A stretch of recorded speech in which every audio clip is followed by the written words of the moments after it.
जय हिंद फ्रेंड्स। मैं दीपक अवचेतन स्टडी में आप सभी का स्वागत करता हूं। कैसे हैं आप सभी? उम्मीद करता हूं कि स्वस्थ होंगे, मस्त होंगे और अपनी तैयारी में जबरदस्त तरीके से लगे भी होंगे, क्योंकि आपके पास समय ज्यादा नहीं है। समय को ध्यान में रखते हुए ज्यादा अपना टाइम वेस्ट ना करें। हमारी जो क्लासेस चल रही हैं वो प्रैक्टिस सेट को लेकर चल रही हैं, क्योंकि हम जो चाह रहे हैं कि आपके क्वेश्चन जो हैं डायरेक्ट हिट हों उस पेपर में जाके। तो संभावना यही रहेगी कि आपके 10 क्वेश्चन है, उसमें से 8 क्वेश्चन भी आपके 8-10 क्वेश्चन में से 8 क्वेश्चन तो आपके सही हो ही जाएं, जिससे आपका अच्छा स्कोर हो। और भी सब्जेक्ट के प्रैक्टिस सेट चालू हो जाएंगे आपके कुछ दिनों के अंदर ही। आज जो है हमारा वो दूसरा प्रैक्टिस सेट है। पहला प्रैक्टिस सेट हम कर चुके हैं, आप उसको जाके चैनल पे जाके विजिट करके देख सकते हैं। प्रैक्टिस सेट जो कराया जा रहा है वो पूरा डीपली, या हर क्वेश्चन की कह सकते हो जो ऑप्शन है उनको चारों की डिटेल पूरी बताई जा रही है। एक क्वेश्चन से ही आपके लगभग 4-5-6-7 कह सकते हो 10 क्वेश्चन तक आपके रिलेटेड हो रहे हैं। तो उसी के साथ शुरुआत करते हैं नई क्लास। जो देखते हैं सेकंड प्रैक्टिस सेट का आपका पहला क्वेश्चन क्या दिया हुआ है। पहला क्वेश्चन है, मध्यकालीन या मध्ययुगीन भारत में सर्वप्रथम रुपया नामक सिक्का का किस शासक ने निर्गत किया था, किस शासक ने चलाया था, उसका नाम बताना है। Option A Humayun, option B Jahangir, option C Akbar, option D Sher Shah Suri. तो मुगल काल में जो रुपया है उसका सिक्का जो चलाया है वो चलाया है हमारे शेरशाह सूरी ने। तो किसने चलाया था ये चलाया था आपके शेरशाह सूरी ने। तो इस क्वेश्चन का आंसर क्या होगा? शेरशाह सूरी। शेरशाह सूरी के बारे में और भी जान सकते हो कि शेरशाह सूरी ने ही क्या किया था। आप कह सकते हो जीटी रोड का निर्माण किया इसी ने, जिसका नाम बदल कर NH1 और NH2 इस समय है। क्वेश्चन पूछ लिया जाता है इस वजह से। इसने क्या किया है, जो सड़क बनाई थी उनके क्या किनारे क्या किए हैं इसने, कह सकते हो आराम के लिए आ, व्यवस्था की थी। और इसी के द्वारा कह सकते हो सड़क किनारे पेड़ पौधे भी लगवाए गए थे। तो शेरशाह सूरी के जो समय हुए हैं इसने सिक्का जो चला है, सिक्का चला है इसके समय, जीटी रोड का निर्माण भी करवाया था और सड़क किनारे आराम करने की व्यवस्था भी बनाई थी और पेड़ पौधे कह सकते हो सड़क के किनारे। पूछ लिया जाता है कि इसकी व्यवस्था जो रही थी शेरशाह सूरी के समय, व्यवस्था अच्छी रही थी। हुमायूं के बारे में जान सकते हो। हुमायूं क्या है, हुमायूं का जो शासन काल है लगभग कह सकते हो शेरशाह सूरी से अटैच ही रहा है, क्योंकि बीच में हुमायूं का शेरशाह सूरी से संघर्ष चलता है। तो शेरशाह सूरी क्या, हुमायूं जो है शेरशाह सूरी के साथ जब संघर्ष हुए तो यह 1540, आप कह सकते हो एक तो 1539, 1540 जो है 1539 में क्या है, चौसा के युद्ध में हुमायूं हार जाता है। तो हुमायूं कौन से युद्ध में हारा है? शेरशाह सूरी से जो हारा था 1539 में, चौसा के युद्ध में हार गया था। कौन? हुमायूं। तो हुमायूं के बारे में याद रख सकते हो। एक और जो युद्ध हुआ था इसके साथ कन्नौज का, और 1540 में एक और युद्ध हुआ है वह हुआ है बिलग्राम का। तो जो 3 ये युद्ध हुए हैं यह किसके साथ हुए हैं? शेरशाह सूरी के। तो शेरशाह सूरी ने क्या किया, इन युद्धों में हुमायूं को परास्त किया और हुमायूं यहां से भाग जाता है। और उसके बाद 1555 में आता है जब से इसका दोबारा शासनकाल चालू। उसके बाद जहांगीर के और हुमायूं के बारे में एक दो डिटेल और लिख लें। हुमायूं के एक, इसकी जो हुमायूं नामा पुस्तक है इसकी जीवनी लिखी है हुमायूं नामा। जो पुस्तक लिखी गई है वह लिखी है इनकी बहन गुल बदन बेगम। तो क्वेश्चन ये भी पूछ लिया जाता है कि हुमायूं नामा जो पुस्तक है वह किसने लिखी है? गुलबदन बेगम ने। और हुमायूं का एक पुत्र जो है वह है अकबर। अकबर के बारे में पढ़ेंगे। हुमायूं का पुत्र कौन है? अकबर। पहले पढ़ लेते हैं जहांगीर के बारे में। जहांगीर ने क्या किया था, इसे कहते हैं, इसने न्याय की जंजीर लगवाई थी अपने उस, न्याय जंजीर। तो न्याय की जंजीर कौन लगवा रहा है?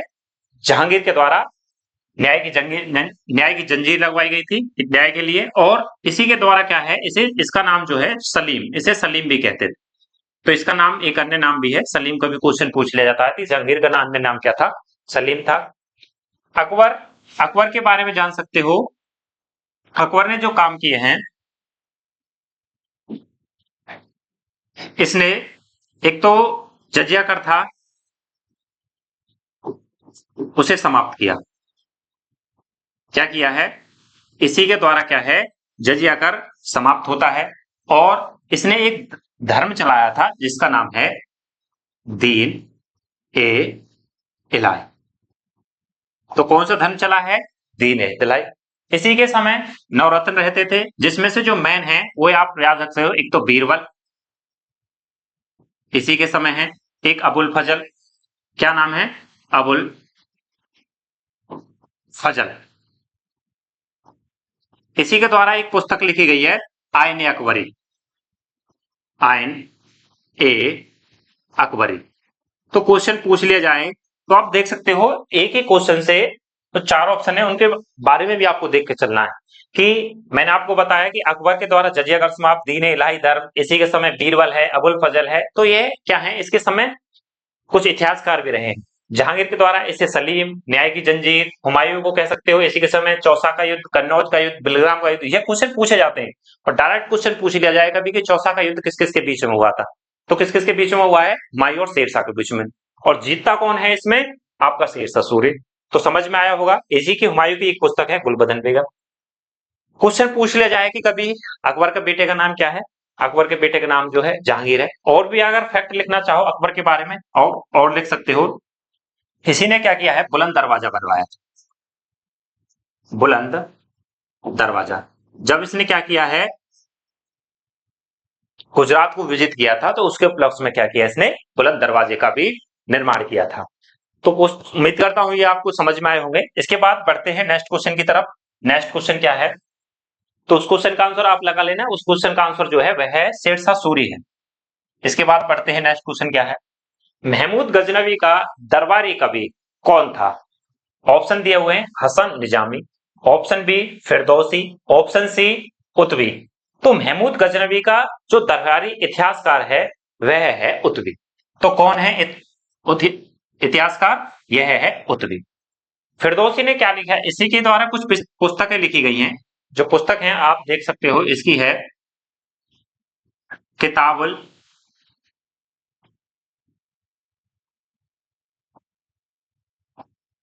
किताबुल यामनी, और एक और पुस्तक लिखी गई है, उस पुस्तक को भी लिख लें, तारीख यामनी। कौन सी है, तारीख यामनी। तो दो पुस्तक इसके द्वारा लिखी गई हैं।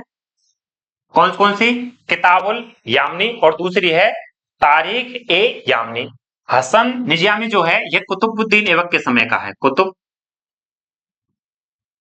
कुतुबुद्दीन कुतुबुद्दीन के समय का है। इसके द्वारा जो पुस्तक लिखी गई है वह लिखी गई है ताजुक ए, कह सकते हो मुसाफिर, मुआसिर, तारीख ए मुसाहिर।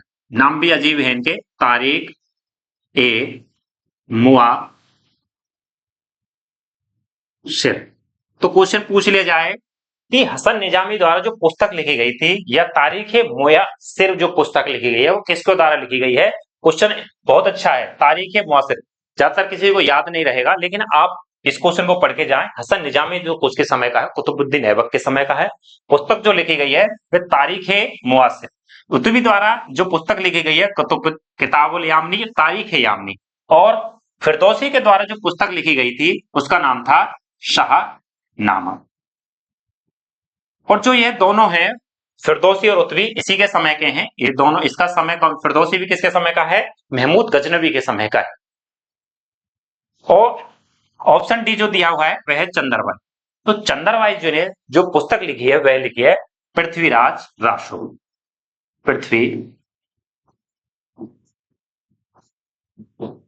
पृथ्वीराज रासो। इसमें क्या किया है इन्होंने, पृथ्वीराज चौहान के बारे में लिखा है। तो किसके बारे में ज्यादा वर्णन किया है इन्होंने,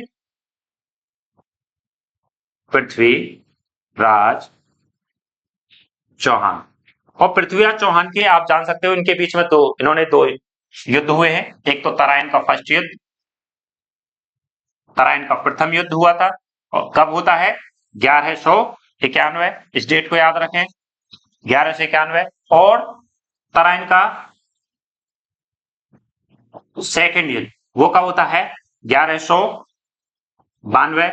तो दोनों युद्ध आपको याद रखने हैं, 1191 और 1192 किसके समय हो रहे हैं, पृथ्वीराज चौहान के समय।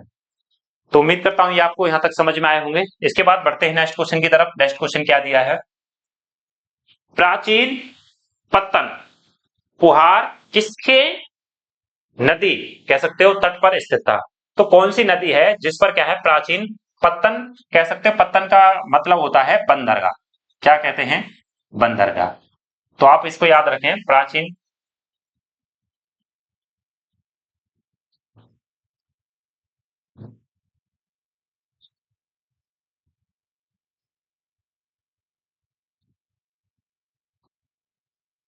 तो बंदरगाह कहते हैं पत्तन को, क्या कहते हैं, बंदरगाह। तो पत्तन को लिख लें बंदरगाह। तो बताएं इस क्वेश्चन का आंसर क्या होगा। बढ़िया क्वेश्चन है, पूछे गए क्वेश्चन है आपके। प्राचीन पत्तन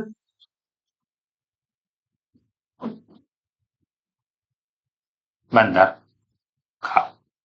जहां पे आके जहाज रुकते हैं। तो क्या नाम था उसका, पुहार। किसके तट कह सकते हो, नदी कह सकते हो, किस नदी के तट पर स्थित था। ताम्रपाणी नदी, पेरियार नदी, या कावेरी नदी, या फिर आपकी वैगई नदी। जो ये है ये कौन सी है, वैगई नदी है। कौन सी नदी है, वैगई नदी। तो कौन सी नदी के तट पर स्थित था, दक्षिण में है। दक्षिण में नाम है जो है वह कावेरी नदी। तो कावेरी नदी के बारे में दो तीन फैक्ट और लिख लें। कावेरी नदी को क्या कहते हैं, दक्षिण गंगा कहते हैं। इसे क्या कहते हैं, दक्षिण गंगा कहते हैं। और ये कहां पे बहती है, कावेरी नदी कहां है आपके, कर्नाटक और तमिलनाडु वाले क्षेत्र में है। कहां पे है, कर्नाटक और तमिलनाडु। तो कहां कहां पे बहती है, यह कर्नाटक और तमिलनाडु के क्षेत्र में है। और यह कहां गिरती है, जो इसका मुहाना है वह कहां पे आपका, बंगाल की खाड़ी में। तो कहां पे है यह, बंगाल की खाड़ी में है। इसका जो मुहाना है कहां गिरती है, जाके बंगाल की खाड़ी में गिरती है। इसके बाद ताम्रपाणी नदी के बारे में जान सकते हो। यह भी दक्षिण भारत के, यह कौन से क्षेत्र में बहती है, यह तमिलनाडु के अंदर। यह भी कहां है, दक्षिण में ही है। पेरियार नदी, पेरियार नदी के बारे में जान सकते हो। यह कहां बहती है, आपके केरल के अंदर। कहां पे, केरल। यह कहां बहती है, केरल। इसी पे एक बांध है, बहुत ज्यादा क्वेश्चन पूछा जाता है, इडुक्की बांध। कौन सा है, ए इडुक्की बांध जो है वह कौन सी नदी पर है, आपका पेरियार नदी पर है। तो यह क्वेश्चन आपको याद रखना है। इसके बाद पेरियार नदी कहां गिरती है, यह गिरती है अरब सागर। तो यह क्वेश्चन आप ये कह सकते हो भूगोल से रिलेटेड भी है, तो आपको यह भी याद रखना है। वैगई नदी भी आपके कह सकते हो तमिलनाडु क्षेत्र में बहती है। तो ये आपके ज्यादातर किससे है क्वेश्चन है, ये आप भूगोल से संबंधित भी कर सकते हो। लेकिन जो प्राचीन पत्तन जो पुहार है वह क्वेश्चन पूछा है, वह कौन सी नदी से है, कावेरी नदी के तट पर स्थित था। बढ़ते हैं नेक्स्ट क्वेश्चन की तरफ। इस क्वेश्चन का आंसर क्या है, सी। नेक्स्ट क्वेश्चन है, महावीर स्वामी को किस नदी के तट पर ज्ञानोदय प्राप्त हुआ था। मतलब उन्हें कौन सी नदी है वह, जिस नदी के किनारे उन्हें ज्ञान प्राप्त हुआ है। किसको, हमारे महावीर स्वामी को। महावीर स्वामी ने कौन से धर्म से संबंधित हैं, आपके जैन धर्म से संबंधित। और कौन से तीर्थंकर हुए हैं, यह 24वें तीर्थंकर हैं। तो कौन सी नदी के तट पर ज्ञान प्राप्त हुआ था, महावीर स्वामी के बारे में आप जान सकते हो। महावीर स्वामी जी का जो जन्म होता है वह होता है 540 BC। कहा, कुंडग्राम। क्वेश्चन पूछा जाता है, कुंडग्राम वैशाली के अंदर इनमें क्या होता है, इनका जन्म होता है। जन्म जब होता है, इन्हें जन्म के 12 साल बाद ज्ञान मिलता है। ज्ञान को क्या कहा है, इनके कैवल्य। क्या कहा गया था, कैवल्य। तो इनके ज्ञान को क्या कहा गया है, कैवल्य। और कहां प्राप्त होता है, यह प्राप्त होता है ऋजु पालिका नदी के किनारे। तो कहां प्राप्त हुआ है इन्हें, यह ऋजु पालिका नदी के तट पर इन्हें क्या होता है, ज्ञान की प्राप्ति होती है। इनकी जो माता का नाम है, माता का नाम लिख लें त्रिशला। क्या नाम था, माता। इनकी माता का नाम पूछ लिया जाता है, माता जो है त्रिशला। और पत्नी का नाम भी पूछ लिया जाता है कि इनकी पत्नी का नाम क्या था, यशोदा। तो क्वेश्चन पूछ ले इनकी पत्नी का नाम क्या है, यशोदा, माता का नाम त्रिशला, और ज्ञान की जो प्राप्ति हो रही है वह हो रही है ऋजुपालका नदी के तट पे। इन्होंने कह सकते हो 5 महाव्रत भी दिए हैं। सत्य, हमें हमेशा सत्य बोलना है, अहिंसा, अस्तेय, चोरी नहीं करनी है, अपरिग्रह, ज्यादा चीजों को इकट्ठा नहीं करते। तो इन्हीं के द्वारा 5 महाव्रत भी दिए हैं, उन्हें भी आपको याद रखना है। ऋजुपालका नदी के तट पर यानी ज्ञान की प्राप्ति हो गई, 540 में इनका जन्म हो गया। इसके बाद जो इनकी डेथ होती है वह जो है मृत्यु जो हुई है वह हुई है इनकी 483 बीसी। यह क्या हुए हैं, ज्ञान इन्हें मृत्यु होती है वह कब होती है, 483 बीसी में। तो इस क्वेश्चन का आंसर क्या होगा, ऑप्शन डी। तो कौन सी नदी के किनारे प्राप्त हुआ था इन्हें, ऋजुपालका नदी के तट पर इन्हें क्या हुआ था, ज्ञान की प्राप्ति हुई थी। बढ़ते हैं नेक्स्ट क्वेश्चन की तरफ। राग का टीला किस नवपाषाण स्थल से संबंधित है। जो राग का टीला है वह किस जो नवपाषाण है उससे संबंधित है, स्थल से संबंधित है। जो राग का टीला है कहां मिला था। ऑप्शन है बुदिहाल, option B Sanganakallu, option C Koldihwa, option D Brahmagiri. तो कहां से प्राप्त हुआ है, जो यह प्राप्त हुआ है इस क्वेश्चन का आंसर है ऑप्शन बी सगन कल्लू। तो कहां से प्राप्त हुआ था, सगन कल्लू। यह क्षेत्र कहां पड़ता है, यह पड़ता है कर्नाटक, या कह सकते हो मैसूर। कहां था यह क्षेत्र, कर्नाटक या मैसूर। सगन कल्लू इस जगह पे। कोल्डिहा, कोल्डिहा से क्या प्राप्त हुए, धान की खेती के साक्ष्य प्राप्त हुए। यहां से क्या प्राप्त हुए, धान की खेती के साक्ष्य प्राप्त हुए। ब्रह्मगिरी से लिख सकते हो मानव समाधान, यहीं से प्राप्त हुए हैं। इनमें बहुत ज्यादा कॉन्फ्लिक्ट भी है, ज्यादातर ऐसे क्वेश्चन नहीं पूछे जाते, लेकिन आप कोल्डिहा को याद रख सकते हो कि इन्हें धान की खेती के कोल्डिहा से क्या मिले हैं, साक्ष्य मिले हैं। बुदिगल भी क्या है आपका, यह भी कर्नाटक वाले क्षेत्र में है। तो इस क्वेश्चन का आंसर क्या होगा, ऑप्शन बी सगन कल्लू। जो राखीगढ़ी या जो ये क्षेत्र है कोल्डिहा वगैरह, ये हड़प्पा सभ्यता से ही संबंधित है। तो हड़प्पा सभ्यता के बारे में आप समझ सकते हो। तो हड़प्पा की जो खोज हुई है वह मैंने आपको पहले कुछ उसमें बताया था। हड़प्पा की जो खोज की थी 1921 में, किसने की है, दयाराम साहनी द्वारा। तो यह क्वेश्चन बहुत बार आता है। और कौन सी नदी के तट पर है, रावी नदी के तट पर है। इसके बाद एक और बताया था मैंने, मोहन जोदाड़ो, यह कहां पर है,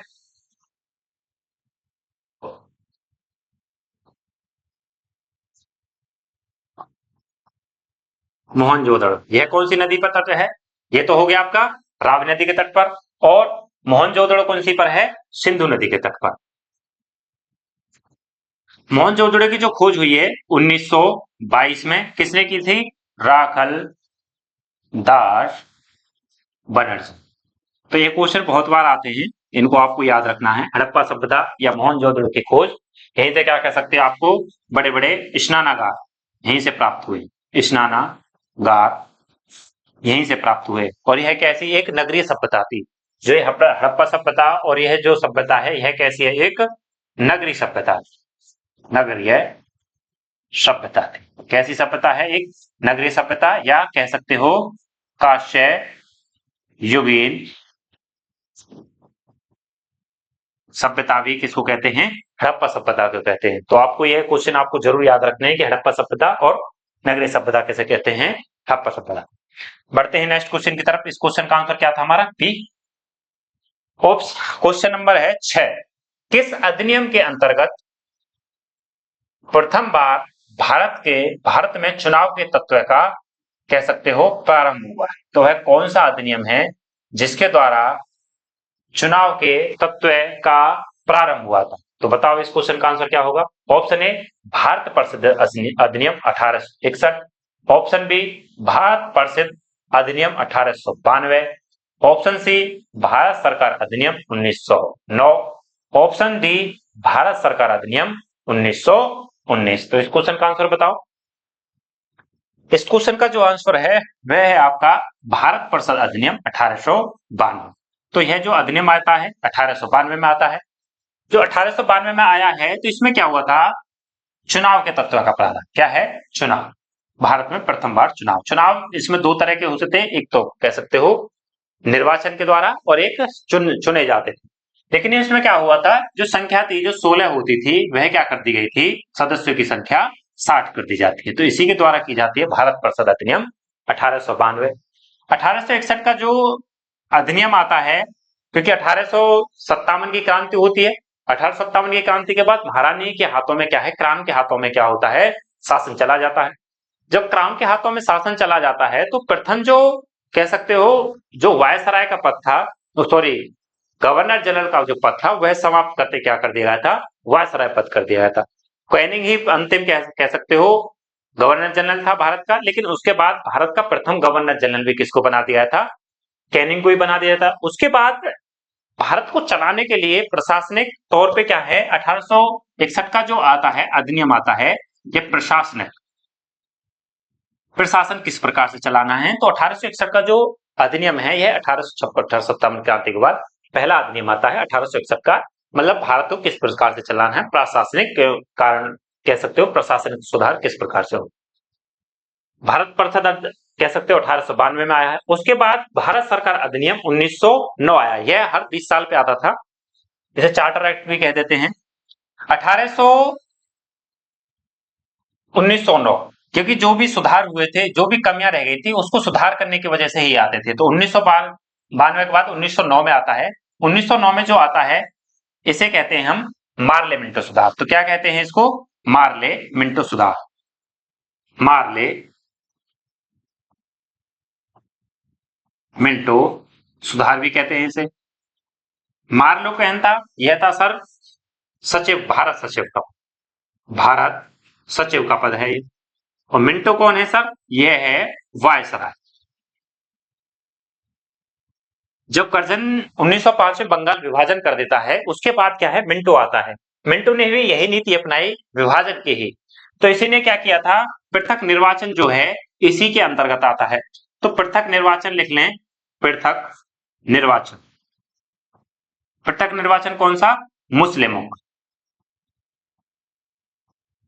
मुस्लिमों के लिए क्या लेके आया था, पृथक निर्वाचन की। मुस्लिम क्या कर सकता है, मुस्लिमों को वोट दे सकता है। यह क्या है, भारत को तोड़ने की नीति थी। धर्म के आधार पर इन्होंने बंगाल को विभाजन किया था। इसी प्रकार से इसी के बाद मिंटो ने रहा सा काम ये कर रहा। इसके बाद भारत सरकार अधिनियम 1919, इसे ही हम कहते हैं मॉन्टेग्यू चैम्पूर्ड। तो इसी सुधार को जो कहते हैं हम मॉन्टेग्यू चैम्पूर्ड सुधार। मतलब कह सकते हो जो भी कमियां रह गई थी 1919 के बाद, उसमें सुधार करने के लिए ही, जो अब कोई कमी है उनको दूर करने के लिए चैम्पूर्ड सुधार आता है। मॉन्टेग्यू कौन है, यह भी भारत सचिव है। ये कौन है, सचिव, भारत सचिव, जिसकी सैलरी भारतीय खजाने से मिलती थी, लेकिन बैठता कहां था, ब्रिटेन के अंदर बैठता था। चैम्पूर्ड कौन है इस समय, वायसराय है। तो 1909 के समय की बात है। इसी के समय कह सकते हो 1909 को डेट लो, इसी के समय क्या हो रहा है आप जान सकते हो, 13 अप्रैल 1919 को जलियांवाला हत्याकांड हुआ, इसी के समय की घटना है। गांधी जी भी इस समय अपने आंदोलन में जारी करेंगे इसके बाद। तो मॉन्टेग्यू चैम्पूर्ड सुधार आता है, कुछ सुधार इसमें हुए हैं। तो इसके सुधार कह सकते हो, प्रांत में कह सकते हो द्वैत शासन। इसमें क्या है, प्रांतों में द्वैत शासन आया। इसी के समय क्या है, प्रांतों में द्वैत शासन कर दिया, दो भागों में बांट दिया जाता प्रांत को, कह सकते हो केंद्र और प्रांत। तो प्रांतों के समय में ये हो गए। इसके बाद इसी के समय क्या होता है, 1919 में क्या है, महिलाओं को वोट देने का अधिकार देता है। इसी के समय महिलाएं वोट, महिलाएं क्या कर सकती थी, वोट कर सकती। तो क्वेश्चन पूछ लिया जाए, महिला का वोट कर सकती कौन से अधिनियम के द्वारा आता है, 1909 का अधिनियम है, इसी के समय होता है। और लिख लें, केंद्रीय जो बजट होता था उसे राज्यों से अलग किया गया था। कह सकते हो केंद्र का अलग बजट और राज्य का अलग बजट इसी के समय हुआ। तो केंद्र और राज्य का अलग बजट कब आता है, भारत सरकार अधिनियम 1909 में ही आया। तो उम्मीद करता हूं ये समझ में आया होगा। इसका जो क्वेश्चन होगा, भारत कौन सा है, प्रथम बार भारत में चुनाव के तत्व का प्रावधान कब हुआ है, भारत परिषद ने 1892। बहुत इंपोर्टेंट क्वेश्चन है, तो आपको ये याद रखना ही। बढ़ते हैं नेक्स्ट क्वेश्चन की तरफ। नेक्स्ट क्वेश्चन क्या होगा हमारा, नेक्स्ट क्वेश्चन है, गांधी जी के नमक सत्याग्रह का एकमात्र उद्देश्य क्या है? जो गांधी जी ने नमक सत्याग्रह चलाया था उसका एकमात्र उद्देश्य क्या है? बताओ इस क्वेश्चन का आंसर सभी। तो गांधी जी ने जो नमक सत्याग्रह चलाया है तो उसका कह सकते हो एक कानून कह सकता है नमक कानून तोड़ना, कि हम क्या है सरकार के कानूनों के तोड़ेंगे, हम सरकार के कानूनों को बिल्कुल नहीं मानेंगे और किससे करेंगे? सविनय अवज्ञा, हम उनके कानूनों की अवज्ञा करेंगे। इसी कारण क्या चलता है? सविनय अवज्ञा आंदोलन भी चलाया था। कब से चलता है? गांधी जी ने क्या किया था? 12 मार्च 1930 को क्या करते हैं? दांडी से निकल के कहां पहुंच जाते हैं? साबरमती आश्रम से निकल के कहां पहुंचे थे? दांडी पहुंचे थे। तो आपको याद रखना है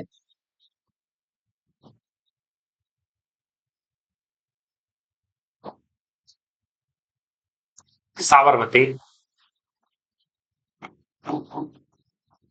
आश्रम से कह सकते हो शुरुआत की और कहां पहुंचते हैं?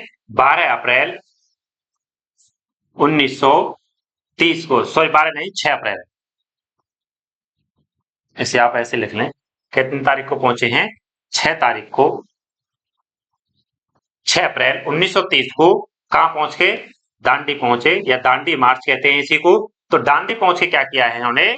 नमक उठाया और नमक कानून तोड़ दिया। तो नमक कानून तोड़ा था क्योंकि क्या हो रहा था? अंग्रेज क्या कर रहे थे? नमक पर टैक्स लगा रहे थे। तो नमक कानून इसी वजह से तोड़ा था कि नमक जो है हर गरीब या अमीर हर किसी के लिए नमक कह सकते हो यूज में होता है या इस्तेमाल होता है, और महिलाएं सबसे ज्यादा इस्तेमाल करती है। इसी कारण क्या किया, इसमें महिलाओं ने भी पार्टिसिपेट किया था और इसमें कह सकते हो इनके साथ 78 अनुयायियों ने भाग लिया और महिलाओं को भी इसमें आने को कहा गया था। तो महिलाएं पहली बार इस आंदोलन से जुड़ती हैं, नमक कानून तोड़ा। तो इसी के साथ क्या हो जाता है? यही से सविनय अवज्ञा आंदोलन गांधी जी द्वारा शुरू किया गया था। तो गांधी जी द्वारा जो सविनय अवज्ञा आंदोलन शुरू किया गया है यह 12 मार्च से स्टार्ट हुआ था। उसके बाद 6 अप्रैल को जब नमक कानून तोड़ दिए, यहीं से सविनय अवज्ञा आंदोलन शुरू हुआ कि हम सरकार को किसी भी तरह से कोऑपरेट नहीं करेंगे, उनके कानूनों की अवज्ञा करेंगे। जिस कारण से क्या हुआ? सविनय अवज्ञा आंदोलन चालू हुआ। गांधी जी के और भी मूवमेंट है, वो भी याद रख सकते हो। गांधी जी द्वारा जो और भी मूवमेंट चलाए गए हैं उन्हें आप लिख सकते हो। सबसे पहले कौन सा चलाया था? चंपारण 1917 में, और उसके बाद कह सकते हो खेड़ा, ये भी कब चलता है? 1917 में। इसके बाद अहमदाबाद, ये क्या है? क्षेत्रीय थे, क्षेत्र तक ही सीमित थे। अहमदाबाद मिल मजदूर जो है 1918 में क्या है? अहमदाबाद मिल मजदूर किसान मजदूरों को क्या मिलता था? प्लेग बोनस मिलता था, उसके खिलाफ चलाया था। खेड़ा कह सकते हो यहाँ पे जबरन क्या है? टैक्स वसूला जा रहा था, जिस कारण से क्या है यहाँ पे भी मूवमेंट चलाया। चंपारण नील की खेती से संबंधित में। तो चंपारण, खेड़ा और अहमदाबाद, ये तीनों का क्रम आपको याद रखना है। सबसे पहले चंपारण, खेड़ा, फिर उसके बाद अहमदाबाद मिल मजदूर आंदोलन। और कौन कौन से आंदोलन चले हैं सब? 1 अगस्त 1920 को कौन सा आंदोलन चलाया था? आपका सविनय अवज्ञा आंदोलन हो गया। और चला है आपका 1920 में चला था असहयोग आंदोलन। कौन सा? असहयोग आंदोलन, असहयोग आंदोलन। और सर कौन सा चलाया है? 8 अगस्त 1942 को कौन सा आंदोलन चला था? भारत छोड़ो आंदोलन। ये क्या है? गांधी जी के आंदोलन है। यह आपको जरूर याद रखने हैं, क्वेश्चन बहुत बार पूछे जाते हैं। उम्मीद करता हूं ये आपको समझ में आया। इसका जो क्वेश्चन का आंसर है वह है ए, नमक कानून को नष्ट करने के लिए। बढ़ते हैं नेक्स्ट क्वेश्चन की तरफ। नेक्स्ट क्वेश्चन क्या है? नेक्स्ट क्वेश्चन जो है, इंडियन होम रूल सोसाइटी स्थापित हुई थी। तो इंडियन जो होम रूल सोसाइटी कब स्थापित हुई है? लेकिन अगर मैं इसमें एक ऑप्शन और रख दूं तो बच्चे उसमें कंफ्यूज हो जाएंगे। तो मैं एक ऑप्शन इसमें रख देता हूं अपनी तरफ से। एक ऑप्शन ये रख लो, अरे मिट क्यों रहा है भाई, यहां पे रख लो आप 1916। तो बहुत बच्चे क्या करेंगे, इस क्वेश्चन का आंसर 1916 लगा देंगे। भाई ये तो मिट रहा है, रुको एक सेकंड, इसे हम ब्लैक कर देते हैं और यहां पे हम लिख देते हैं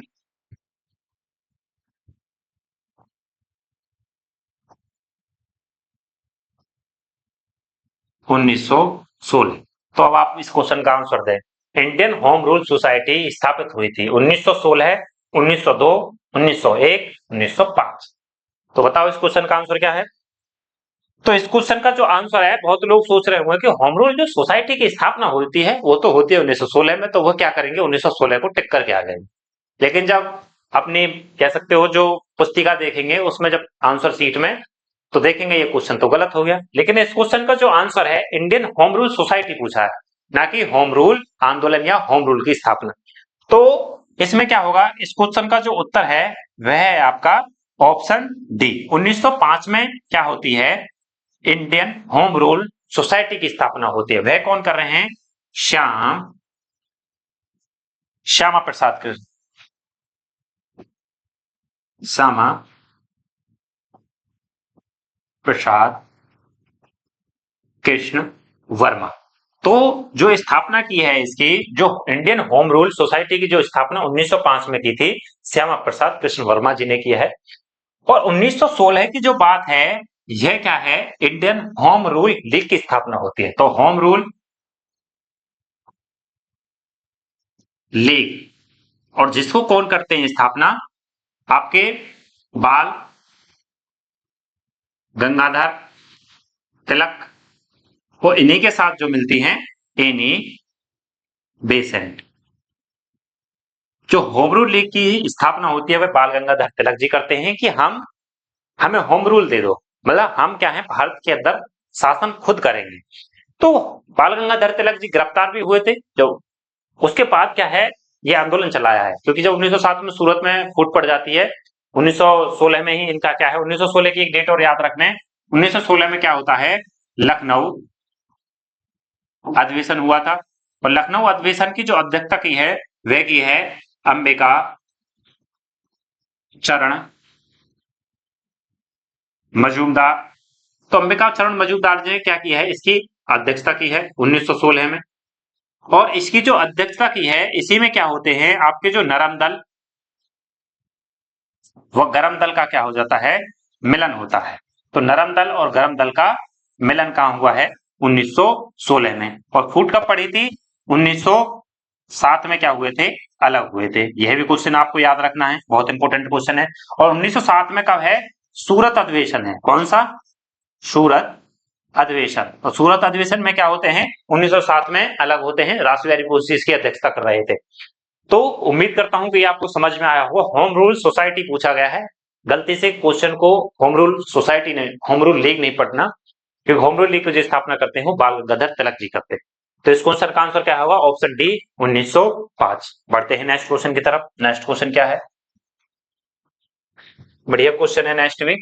किस अधिवेशन में 1905 में बंगाल में स्वदेशी एवं बहिष्कार आंदोलन का चलाने का समर्थन किया गया था। पढ़ो इस क्वेश्चन को आंसर, बहुत बढ़िया क्वेश्चन है कि समर्थन पूछा गया है। जो 1905 में आपका स्वदेशी आंदोलन चलाया था, स्वदेशी आंदोलन कब चला है, 1905 में क्या हुआ था, 1905 में बंगाल का विभाजन हुआ। बंगाल विभाजन पहले आप देख लें, बंगाल विभाजन की घोषणा लिख लें आप पहले, 1905 में होती है। वह कब होती है, 19 जुलाई को क्या हुई थी, इसकी क्या की है, करजन ने घोषणा कर दी थी कि क्या कर देंगे, आने वाले समय में हम बंगाल का विभाजन करेंगे। इसकी क्या हुई है, घोषणा किसने की है, करजन द्वारा। करजन कौन है, वायसराय है। तो करजन ने घोषणा की थी कि आने वाले समय में हम क्या कर देंगे, बंगाल का 2 भागों में विभाजन कर देंगे। इसी कारण क्या है, भारतीयों ने क्या किया, एक कह सकते हो स्वदेशी आंदोलन की योजना बनाई। तो स्वदेशी जो आंदोलन की योजना बनाई थी वह अगस्त के समय में होती है। अगस्त में क्या होता है, एक कह सकते हो अधिवेशन हुआ। उस अधिवेशन में क्या होता है, वो कहा होता है बनारस। कहाँ हुआ है? बनारस में। और बनारस अधिवेशन में क्या किया था? इस जो आंदोलन है इसी में क्या हुआ था? 1905 में बनारस में क्या हुआ? अधिवेशन। और इसी अधिवेशन में क्या हुआ था? इसको समर्थन दिया गया था कि हम क्या है, स्वदेशी आंदोलन को समर्थन करेंगे। और समर्थन देने वाले कौन थे, यह पूछ लिया जाए तो समर्थन जो दिया है गोपाल कृष्ण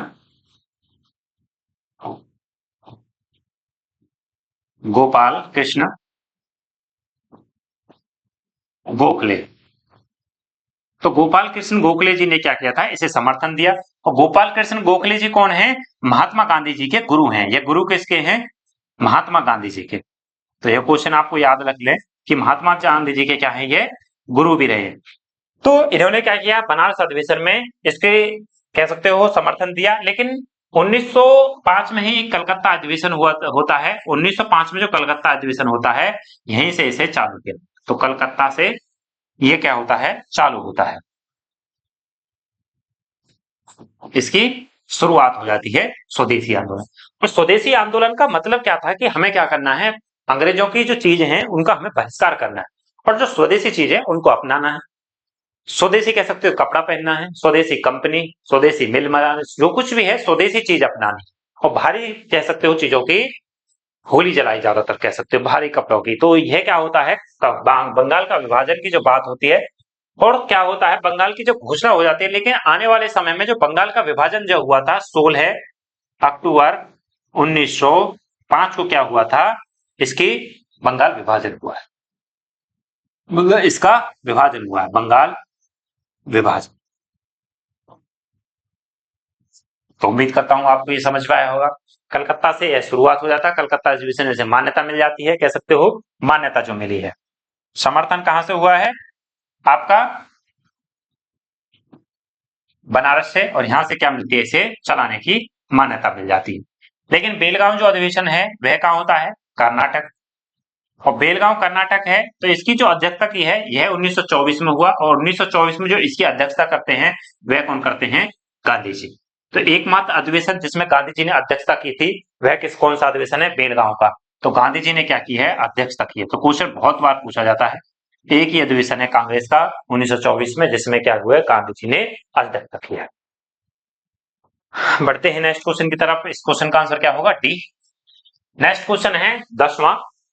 निम्नलिखित में से किसने लक्ष्मीबाई के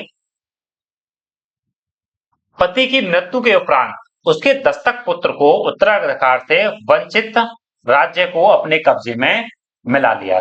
तो बताओ इस क्वेश्चन का आंसर क्या होगा सभी मिलकर। तो इस क्वेश्चन का आंसर आप सभी क्या है कमेंट सेक्शन में दें। मैं देखूंगा अभी तो सही आप कितना पढ़ रहे हैं। तो इस क्वेश्चन को मैं आपके लिए छोड़ता हूं। इस क्वेश्चन का आंसर आपको देना है, लेकिन मैं आपको इसके ऑप्शन की चारों डिटेल बता जाता हूं। कैनिंग जो है, कैनिंग क्या है? अंतिम गवर्नर जनरल है। इसी का समय क्या हुआ था? 1857 की क्रांति होती है। और इसी के समय क्या हुआ है? प्रथम वाय सराय, ये भी है। और इसी के समय क्या होती है? महारानी का घोषणा पत्र। और इसी के समय क्या हुआ था? जो भारत जो है वह क्या है? East India, British east India company से कहां चला गया था? क्राउन, क्राउन कह सकते हो सीधे ब्रिटेन के हाथों में चला गया था। तो कैनिंग के समय को आपको याद रखना है। इसके बाद डलहौजी, डलहौजी के बारे में आप जान सकते हो दो चार चीजें। इसी के समय क्या होता है, इसे आपको रिलेट करना है। इसी ने क्या क्या है? व्यापकता का सिद्धांत। इसी ने क्या किया था? रेलवे, रेलवे का विकास किया। इसी के समय क्या होती है? मुंबई से ठाणे के बीच क्या चली थी? प्रथम रेल चलती है। और इसी के समय क्या होती है? टेलीग्राफ कह सकते हो, टेलीफोन की शुरुआत होती है। इसी के समय क्या होती है? डाक, डाक सेवा की शुरुआत भी इसी के समय हुई थी। टेलीग्राफ जो होती है कह सकते हो कलकत्ता से आगरा, यह भी आपको याद रखना, क्वेश्चन पूछ लिया जाता है। कलकत्ता से आगरा टेलीग्राफ सेवा इसी के समय शुरुआत होती है। बेंटिंग के समय क्या हुआ है? सती प्रथा और ठगी प्रथा इसी के समय हुई है। तो सती प्रथा, ठगी प्रथा, सती प्रथा में जो इसका साथ दिया था, किसने दिया है? राजा राम मोहन राय जी ने इसका साथ दिया था, जो सती प्रथा का जो विरोध किया है। वलेजली को क्या कहते हैं? इसे बंगाल का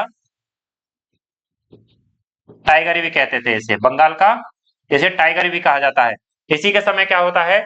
चौथा मैसूर युद्ध भी हुआ था। चौथे मैसूर युद्ध में क्या हुआ था? टीपू सुल्तान को मार दिया गया था, टीपू सुल्तान को मौत के घाट उतार दिया था। 1799 का समय है। कब होता है? 1799 का समय। लॉर्ड एलिजाबेथ का समय जो है 1799 से लेके 1805 तक का जो समय है वलेजली का समय है। वलेजली ही क्या लेके आया था? सहायक संधि लेके आया है। इसको भी आप याद रखना है। कौन? सहायक संधि लेके आया था वलेजली। और सहायक संधि पे सबसे पहले जो हस्ताक्षर किए हैं वह किसने किए हैं? हैदराबाद के निजाम ने किए हैं। हैदराबाद का निजाम था जिसने क्या किए थे? सबसे पहले हस्ताक्षर किए थे। और डर किसका था? नेपोलियन बोनापार्ट का डर था वलेजली को कि कहीं ऐसा ना हो नेपोलियन बोनापार्ट क्या कर दे? भारत पे आक्रमण कर दे। अगर नेपोलियन बोनापार्ट का आक्रमण हो गया तो हमें क्या है? बोरिया बिस्तर भारत से बांधना पड़ेगा, क्योंकि उस समय युद्ध छिड़ चुका है। और 1799 के समय इसी ने क्या किया? भारतीय राजाओं को एकत्रित किया कि हम आपको सेना देंगे, आपको जो भी जरूरत पड़ेगी आप हमसे हमारा साथ दें, हमारे इस सहायक संधि पर हस्ताक्षर करें। इसी में क्या किए हैं? इसने हस्ताक्षर करवा लिए थे। इसी के समय आपका हैदराबाद निजाम सबसे पहले हस्ताक्षर करते हैं। अवध पेशवा जो है इसी के समय हस्ताक्षर किए गए थे। तो इस क्वेश्चन का आंसर क्या है आपको कमेंट सेक्शन में देना है। वैसे मैंने आपको बता दिया है उत्तर इन्हीं क्वेश्चन में, इसी जो मैंने आपको ब्रीफ किया है, जो आपको बताया है, इसी में छिपा हुआ है। आप उसको उत्तर इसी क्वेश्चन से, क्वेश्चन का आंसर देना है इन्हीं ऑप्शन में। तो नेक्स्ट क्वेश्चन है नहीं, इसके बाद आपके 10 क्वेश्चन है वो आपके समाप्त होते हैं। आज की क्लास हम यहीं रखते हैं। क्लास अच्छी लगी हो तो अपने दोस्तों के पास जरूर शेयर करना। मैं यह उम्मीद कर सकता हूं या यह दावे से कह सकता हूं क्वेश्चन आपके जरूर रिलेटेड होंगे और आपकी तैयारी अच्छी हो। मैं तो यही कह सकता हूं कि आपके जो है क्वेश्चन इस क्लास से फंसे, क्योंकि आप भी क्या है इस प्लेटफॉर्म पर समय दे रहे हो और किसी चीज पर आप जो समय दे रहे हो तो आपका समय बहुत कीमती है।